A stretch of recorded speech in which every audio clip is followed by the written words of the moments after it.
दोस्तों नमस्कार, मैं हूं शीतला तिवारी। आइए चलते हैं मध्य प्रदेश के रीवा। मध्य प्रदेश के रीवा अंतर्गत जो है सोहागी एक थाना है और सोहागी थाना के अंतर्गत एक चौकी है सोनौरी। सोनौरी चौकी के अंतर्गत एक नदी है जिसको जो है नैना गुरमा के नाम से शायद आप जानते होंगे, अगर चूंकि आप उधर के रहने वाले होंगे। रीवा और प्रयागराज के बीच में ही जो है ये पड़ता है। चाक घाट बगल में है। चाक घाट के अंदर में ही जो है एक सोनौरी है जगह। सोनौरी के पास में ही एक नदी है नैना गुरमा। नैना गुरमा के पुल से जो है एक युवक अपनी पत्नी को जो है फेंक कर और जान से मारने की कोशिश करता है, लेकिन उसकी मौत नहीं होती है।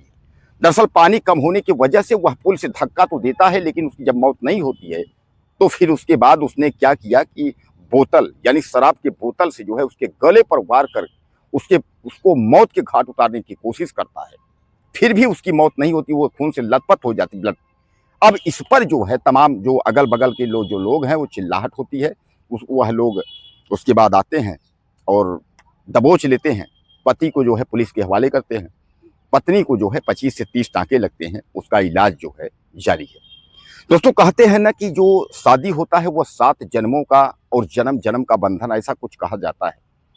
लोग क्या मान रहे हैं कि 7 जन्मों का बंधन है। पति पत्नी यानी वो पति जो पत्नी के लिए कसम खाता है कि 7 जन्मों के हम साथ में रहेंगे, सुख दुख का साथ देंगे। लेकिन यहाँ ऐसा नहीं हुआ। यहाँ मैं आपको बता दूं कि 4 साल के पहले 2022 में इन दोनों की लव मैरिज हुई थी और लव मैरिज होने के बाद जो है 2 साल के बाद ही जो है दोनों में अनबन हो गया। तो पत्नी जो है वह पंजाब रहने लगी और यह व्यक्ति जो सतीश नाम का है, यह व्यक्ति प्रयागराज के शंकरगढ़ का रहने वाला है। अब इस व्यक्ति के दिमाग में क्या आया कि पत्नी जो है वह अपने मायके आई थी अपने बच्चे से मिलने। दरअसल मैं जैसा आपको बताया कि 2022 में इनकी शादी हुई थी और 2024 में यह दोनों अलग हो गए थे। 2023 में इनको एक बच्चा हुआ था जो कि जिसकी उम्र मात्र 3 साल है। पत्नी जो है पंजाब रहती थी, वह वापस आई थी अपने बच्चे से मिलने के लिए। वह अपने बच्चे से मुलाकात की यानी मायके में, और उसके बाद जो है बच्चे को लेकर के यानी 3 साल बच्चे को लेकर के वह वापस जाना चाह रही थी। लेकिन ट्रेन जो है पंजाब की छूट चुकी थी। उसने अपने पति को फ़ोन लगाया, उसने जो है मदद मांगी कि हमको प्रयागराज रेलवे स्टेशन छोड़ दो।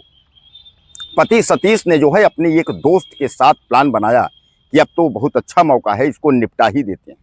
उसका दोस्त भी उसके साथ जो है तैयार हो गया। इन लोगों ने प्लान के तहत उस महिला को यानी अपनी ही पत्नी को प्रयागराज रेलवे स्टेशन न छोड़ करके घुमाते घुमाते ले जाते हैं सोहागी थाना अंतर्गत सोनौरी चौकी के पास में नदी है नैना नदी पर ले जाते हैं। वहां से रात्रि के समय पुल से इसको धक्का देते हैं। वहां झगड़ा करते हैं और झगड़े के बहाने उसको धक्का देते हैं, लेकिन पानी कम होने की वजह से वो बच जाती है और वह फिर नदी से निकल करके वापस आती है, जिस पर जो है यह पति जो है इंतजार करता रहता है। उसके बाद बोतल से उसको मारने की कोशिश करता है और यह सब 3 साल का जो बच्चा है वह देखता रहता है। वह चिल्लाता है, रोता है, लेकिन जो है पिता को जो है दया नहीं आती।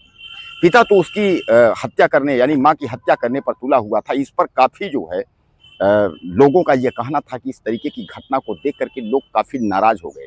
हालांकि मैं आपको बता दूं कि ये घटना जो है रात्रि के वक्त थी, तो उसके बाद जो है चिल्लाहट होती है, लोग दौड़ते हैं, चारों तरफ से आते हैं। पत्नी जो है वो लथपथ होकर के जो है वो गिर जाती है, घायल हो जाती है और उसके बाद जो लड़का था वह चिल्ला रहा था। हालांकि इन दोनों को गिरफ्तार यानी उसके दोस्त को और पति को पुलिस के हवाले किया जाता है। पत्नी का जो है वो इलाज के लिए उसको ले जाया जाता है हॉस्पिटल। अब सबसे बड़ा सवाल ये है कि क्या पति पत्नी का जो रिश्ता है अब तार-तार हो गया है? और इन जैसे मखनचुओं की अगर हम बात करें, इन जैसे मखनचुओं को तो जो जेल के सलाखों में डाल देना चाहिए, क्योंकि इन्हें बाहर रहने की कोई मतलब नहीं है। बाहर रह करके अगर इस तरीके के लोग अगर रहेंगे तो सामान्य बात है कि सवाल उठेंगे। अब सबसे बड़ी बात यह है कि ये प्रयागराज के शंकरगढ़ का व्यक्ति है। अब प्रयागराज के शंकरगढ़ का व्यक्ति और वहाँ जाकर के मध्य प्रदेश के रीवा सोनौरी में इस तरीके का अपराध करना, ये बहुत बड़ा एक संयोग समझिए या प्लानिंग यानी साजिश। उस पत्नी को ये पता नहीं था कि हमारे साथ जो है इस तरीके की घटना होगा। अगर उसको अगर इस तरीके का अगर घटना का अंदेशा होता तो वह क्यों मदद मांगती, क्यों वापस वहाँ जाती? यानी उसको इस तरीके से लगा नहीं था कि हमारे साथ जो है कोई घटना होगा या इस तरीके कोई बात नहीं होगा। उसने अपने पति समझ करके ही उसने हेल्प मांगी। अगर उसको ये लगा होगा कि ये हमारा जो है हमारे साथ इस तरीके की घटना को अंजाम कर देगा, हमको ले जाएगा, तो पत्नी उससे क्यों मदद मांगती? लेकिन दोस्तों एक बात आप समझ लीजिए कि आजकल जो रिश्ते हैं वो तार-तार हो चुके हैं, कोई किसी को मानने को तैयार नहीं है। अब इस घटना से और इस खबर से जो है ये आपको अंदेशा या जो कुछ भी था कि जो भरोसा नाम का जो चीज़ है वो हट जाता है। पति पत्नी में अनबन जरूर होता है कि 2022 में शादी हुई, 2024 में दोनों अलग-अलग रह रहे थे, 2 साल से अलग थे। लेकिन पत्नी ने उसके दिमाग में होगा कि हो सकता है कि पुरानी जो विवाद हो उसको भुला दिए। उसके दिमाग में इस तरीके की अगर आता कि हमारा पति इस तरीके कर सकता है तो वह क्यों अपने पति से हेल्प मांगती। बहरहाल इस दरिंदे को जो है पुलिस गिरफ्तार कर ली है और पुलिस जो है इसको जेल भेजने की कार्रवाई की है। आप लोगों को क्या लगता है इसके बारे में ज़्यादा से ज़्यादा आप लिखिएगा और चैनल को सब्सक्राइब करिए। अगले वीडियो में फिर मिलते हैं।